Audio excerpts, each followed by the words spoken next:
forcément, il y a des conséquences. Mais maintenant, je ne sais pas si, avant d'en venir aux conséquences, j'aimerais quand même revenir par rapport à ta première question sur les questions de définition. Question de définition, question de manifestation, mais aussi surtout la perception que le plus souvent, les personnes autour de ces questions de harcèlement, quelles sont les perceptions qu'ils ont de ce harcèlement-là? Parce que le plus souvent, je dirais que le harcèlement sexuel peut avoir, ou bien en milieu de travail, peut avoir une dimension tout à fait culturelle. Ce qui est perçu comme étant un harcèlement d'ordre sexuel dans un environnement culturel peut s'avérer différent dans un autre environnement culturel. Quand je prends par exemple cette question-là dans la culture sénégalaise et peut-être même africaine de manière générale, la personne qui suppose aimer l'autre lui fait des avances et même s'inscrit dans un registre de pression et peut-être même de corruption pour obtenir ce qu'il veut. Dans sa représentation, il considère ça comme étant quelque chose de normal.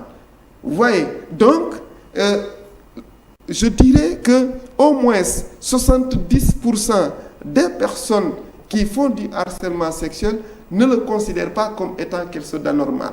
Parce qu'il faut dire le plus souvent, il y a une ligne très fine de démarcation entre ce qu'on appelle la séduction et le harcèlement sexuel. La personne peut penser qu'elle est dans le jeu de la séduction pour obtenir ce dont elle a besoin, et il utilise maintenant des stratégies, des stratagèmes, des moyens qui lui permettent d'arriver à ses fins. Maintenant, comme je l'ai dit, c'est d'offrir des présents, c'est d'offrir des fleurs dans d'autres cultures, alors que le fait que, par exemple, dans la définition même du harcèlement sexuel, dès lors que vous donnez à quelqu'un des fleurs, la personne rejette, vous donnez encore des fleurs, la personne rejette, si vous revenez à la troisième fois, vous êtes en train de faire du harcèlement sexuel. Alors, est-ce que nous, dans notre culture, ça pourrait être considéré comme du harcèlement sexuel? Je ne pense pas. On donne à quelqu'un de l'argent, la personne refuse une fois, deux fois, vous continuez à donner, vous êtes en train de faire du harcèlement sexuel. Mais est-ce que nous en avons la même perception de l'autre côté? Et même quand on fait des commentaires sur le port vestimentaire, sur par exemple le physique de l'individu, de manière insistante, c'est du harcèlement sexuel.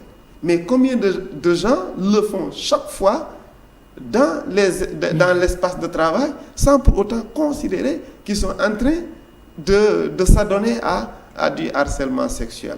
Surtout en Afrique. Surtout en Afrique. Le fait même de tapoter la personne à des endroits, bon, peut-être qu'il ne faut pas. On pense qu'on est en train de plaisanter, mais on est dans un registre tout à fait sexuel ou bien sexuel. Donc c'est du harcèlement sexuel au vu de la loi, au vu de la perception d'autres cultures. Alors que pour nous, c'est quelque chose de naturel. On séduit la personne, on lui fait des commentaires parfois désobligeants, déplacés, et que la personne vous dit carrément qu'elle n'aime pas. Elle n'aime pas, mais pourtant vous continuez à le faire. Maintenant, le flou aussi, parfois, il faut le dire, est entretenu. Parce que le plus souvent, dans notre manière de percevoir, la femme peut dire non, mais pour autant, elle ne dit pas non. Il y a des non dans le jeu de la séduction, il y a des non oui et des non non. Est-ce que le non que vous avez manifesté envers la personne qui vous séduit, est-ce que c'est un non strict ou bien est-ce que c'est un non qui, en réalité, ne fait que jauger la sincérité de la personne qui est envers vous et qui vous parle? des aspects tellement essentiels, professeur K. C'est intéressant, Madame Nida.